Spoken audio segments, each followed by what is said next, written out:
मैं राजपूत समाज से अपने भाइयों से पूछना चाहता हूं, क्या मेरा समाज अगर किसी बहन बेटी का बलात्कार होता है, उसके साथ यौन शोषण होते हैं, क्या मेरा समाज इतना गिर जाएगा कि बलात्कारी का सपोर्ट करेगा? देश को सही और दिशा और दशा दे सकता है, वो फौजी दे सकता है। नेताओं से उम्मीद समाप्त है। आज बाहरी ताकतों से तो देश को हम रक्षा कर पाते हैं, लेकिन अंदर से हमारे देश के हुक्मरानों ने, देश के नेताओं ने आज कमजोर बना दिया है। भूषण के समर्थन में अगर ये संत लोग भी अगर इस प्रकार का आह्वान करते हैं तो इनके ऊपर भी कोई कहर आने वाला है। अच्छा, बिल्कुल। पाकिस्तान को भी शामिल करेंगे हिंदू राष्ट्र में, अखंड भारत बनेगा, पाकिस्तान को भी बनाएंगे हिंदू राष्ट्र। अरे पाकिस्तान तो हमारा पहले हिस्सा ही होता ही था, अगर तुम इतना ही बनाने वाले थे तो टूटने क्यों दिया? सेना की सिक्रेसी बहुत मजबूत होती है। इतना आसान नहीं है कि विस्फोटक सामग्री वाली गाड़ी के अंदर ही टक्कर मारी जाए। ये जानबूझ करके किया गया खिलवाड़ है।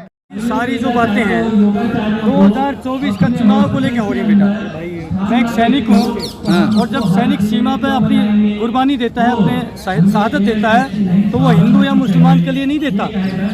अगर सीमा पे सैनिक खड़ा होता है वो पूरे देश के लिए खड़ा होता है। और हमें बड़ी पीड़ा हो इस बात की कि हम जिस देश के लिए अपनी पूरी जवानी न्योछावर करके आए हों, आज इस देश को जाति और धर्म के नाम पे बांटा जा रहा है। हम कुर्बानियाँ देते हैं देश की रक्षा के लिए, और आज बाहरी ताकतों से तो देश को हम रक्षा कर पाते हैं, लेकिन अंदर से हमारे देश के हुक्मरानों ने, देश के नेताओं ने आज कमज़ोर बना दिया है। भाई से भाई को लड़ा दिया, मजहब को मजहब से लड़ा दिया, जाति से जाति को लड़ा दिया। कहीं न कहीं बहुत दुर्भाग्य की बात है, आज देश को बारूद के ढेर पर लाके खड़ा कर दिया।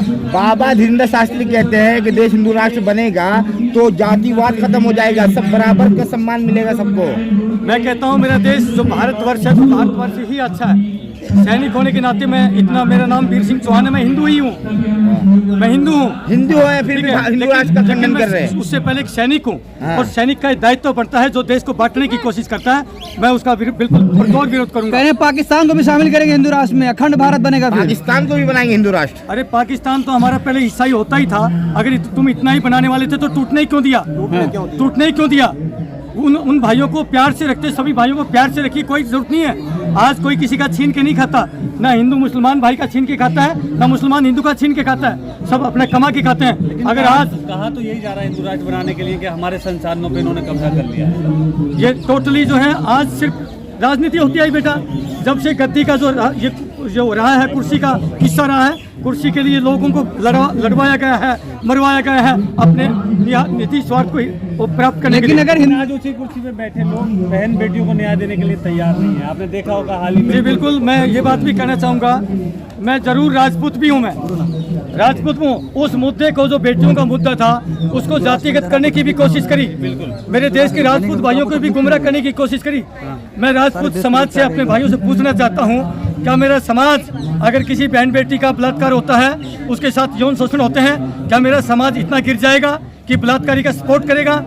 मैं अपने समाज से हाथ जोड़ कर प्रार्थना करता हूँ, आप क्षत्रिय हैं और क्षत्रियों का काम रहा सदैव प्रोटेक्ट करना, किसी की मदद करना, ये हमारा काम दायित्व रहा है। लेकिन आज इन नेताओं के चक्कर में हम गुमराह हो चुके हैं। मैं सभी से हाथ जोड़ कर प्रार्थना करता हूँ, इस जो प्रकरण है, पहलवान प्रकरण, इसमें जांच हो जाए।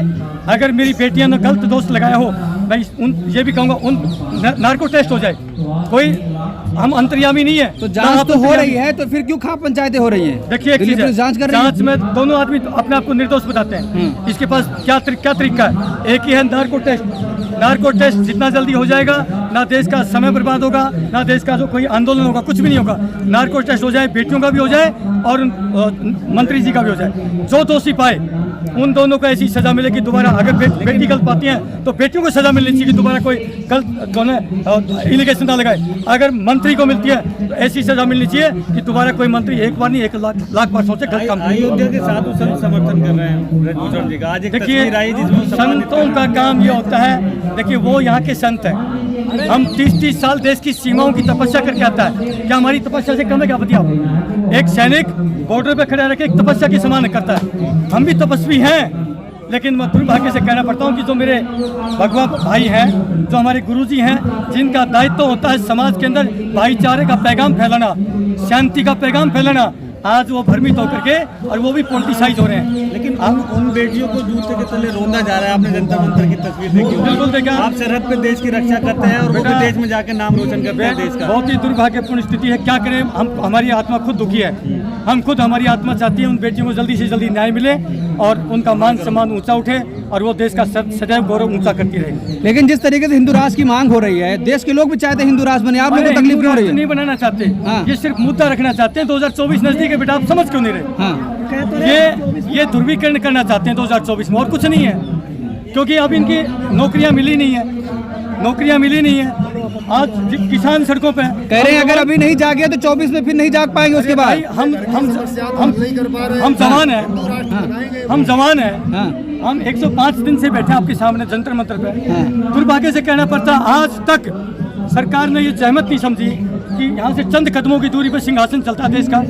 यहाँ पर एक छोटा मोटा अंतरी मंत्री आ जाता, अरे फौजी भाई बैठे हैं। दिवाली में तो दिखाई दे जाते हैं सियाचिन ग्लेशियर में फौजियों के साथ में दिवाली मनाने के लिए, क्योंकि संपत्ति बटोरनी फौज के नाम पर, वो तो दिखाई दे जाता मोदी साहब को। लेकिन यहाँ दिल्ली में बैठे हुए फौजियों की दिखाई नहीं देती।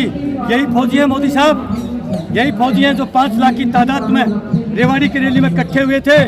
इन्होंने ही आपके सिंहासन की नींव रखी थी। लेकिन दुर्भाग्य से कहना पड़ता है कि आज तक आपने 105 दिन से हमारी खोज खबर नहीं ली। एक के बदले 10 साल ला रहे हैं। पुलवामा हो रहा है तो सर्जिकल स्ट्राइक भी हो रही है। देखिए बेटा, अभी सतपाल मलिक जी आए, मैं तो सलाम करता हूँ मलिक साहब को, गवर्नर मलिक साहब को। कम से कम हिम्मत तो जताई। जिस टाइम वो पर जो प्रकरण हुआ था मेरे जैसे भाइयों का चिथड़े टुकड़े टुकड़े बना दिया गया था, कहीं कहीं हमारी भी आत्मा में आता कि ये साजिश हो सकती है। और अभी तो ये प्रमाणिकता लग रही है, अगर जांच हो जाए या तो ऊपर वाली शक्ति जानती है, अगर पाप इन्होंने किया है तो उसकी सजा मिलेगी, वो देगा। ऊपर वाला जो परवरदिगार है, अगर मैं पाप करूंगा तो मुझे देगा, आप करेंगे तो आपको देगा, मिलेगी सजा, मिलेगी जरूर। मैं ईश्वर से प्रार्थना करता हूँ, हे ईश्वर इनको सद्बुद्धि देना कि जिस प्रकार से एक सिंहासन प्राप्त करने के लिए गरीब के बेटों की बलि चढ़ाई होगी तो सेना की सिक्रेसी बहुत मजबूत होती है। इतना आसान नहीं है कि विस्फोटक सामग्री वाली गाड़ी के अंदर ही टक्कर मारी जाए। ये जानबूझ करके किया गया खिलवाड़ है। अच्छा, आप कह रहे हैं हिंदू राष्ट्र नहीं बनेगा, लेकिन बाबा धीनदयाल शास्त्री जो है दावे के साथ कह रहे हैं, पर्चा खोल लिया उन्होंने। हमारे भी साथ में अच्छे संत हैं, पर्चा खोल लिया उन्होंने, पर्चा। हमारे अच्छे संत हैं। ऐसे लोग तो मैं कहता हूँ समाज को घृणा में भरते हैं। बस मैं तो कहता हूँ धीरेन्द्र शास्त्री महाराज को भी सद्बुद्धि दे भगवान। चमत्कारी बाबा है। एक बाबा का काम ये नहीं होता, एक बाबा का काम सरेआम देश को भटकाना नहीं होता।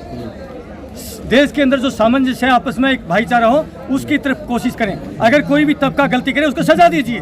भड़का कहाँ रहे, वो तो कह रहे हक इंसाफ की बात कर रहे हैं कि इंसाफ होगा। मेरे भाई आप कह रहे हो वो चमत्कारी बाबा है। अगर ये ऐसे चमत्कारी बाबा ने तो सोमनाथ का मंदिर लुटवा दिया था, ये ऐसा ही चमत्कार कर रहे हैं। आप गलत उसको बोल रहे हैं। सैनिक के तौर पर कैसे देख रहे हैं जो हिंदू राष्ट्र की मांग कर रहे हैं? देखिए, सैनिक का काम होता है देश की रक्षा करना, बस ठीक है, वो हम कर रहे हैं बखूबी। जब सेना में थे तो करके आए, अब रिटायरमेंट है तो अभी भी करेंगे, इंटरनल भी। हमारी भावना कोई चेंज नहीं कर सकता, क्योंकि हमने एक थाली में खाया है। हम लोगों ने एक थाली में बैठ के खाया है बॉर्डरों पे। हमें वहाँ हिंदू मुसलमान सिख ईसाई जाति पाति नहीं दिखता। लेकिन आप अगर मैं एक बात देता हूँ उदाहरण पे, अगर मान लिया ये साहब है सूबेदार मेजर लालचंद यादव साहब हैं, एक मोर्चे पे ये खड़े हैं, एक पे मैं खड़ा हूँ, लड़ाई लगी, अगर गोली मोर्चे पे आपको लगेगी तो आपकी हिफाजत मैं करूंगा, इनको लगेगी गोली तो इनका भाई नहीं आएगा गांव से, इनकी हिफाजत मैं करूंगा। अगर मुझे गोली लगेगी तो मेरी हिफाजत आप करेंगे, क्योंकि हम भाई से खून से भी गहरा, यानी कि सबसे ज्यादा कहते हैं खून का रिश्ता, तो हम खून से भी गहरा रिश्ता जी के आते हैं। हम उस नाते से कहते हैं साहब इस देश को गलत लोगों की नजरें लग रही हैं, हम उसको नहीं लगने देंगे। लेकिन अयोध्या के साधु संत ये कह रहे हैं कि भारत बंद करेंगे ब्रिजभूषण के समर्थन में, क्या कहना चाहेंगे? देखिए, मैं तो कहता हूँ कि ऊपर वाला जरूर आएगा, हमारे जैसे भाइयों के दिलों में कोई ऐसी मानवता लेके आएगा कि जरूर उनको समझाने में कामयाब रहे। मैं अपने साधु संतों से अपील करता हूँ कि साधु संतों, आपका काम होता है समाज को सही दिशा देना। आप उसको करने में तो फेल रहे हैं, आप उसको करने में तो फेल रहे हैं, लेकिन यहाँ पर आप आके पॉलिटिक्स में जाके हिस्सा ले रहे हैं, ये ठीक नहीं होता। साधु संतों का काम। महाभारत युद्ध से पहले कंस के समर्थन में बहुत लोग उतरे थे। ब्रजभूषण के समर्थन में अगर ये संत लोग भी अगर इस प्रकार का आह्वान करते हैं तो इनके ऊपर भी कोई कहर आने वाला है। अच्छा, बिल्कुल, क्योंकि सांच को आंच नहीं, सच्चाई जो है प्रताड़ित हो सकती है, अपना नंबर लेकिन छुप नहीं सकती। और जो इस देश का वासी मेरा भाई सच्चा देशभक्त है और जो चाहता है इस देश के अंदर सही व्यवस्था आनी चाहिए, तो उसका आह्वान करते हैं आप जुड़िए इन फौजी भाइयों के साथ में। अगर इस देश को सही और दिशा और दशा दे सकता है वो फौजी दे सकता है, नेताओं से उम्मीद समाप्त है।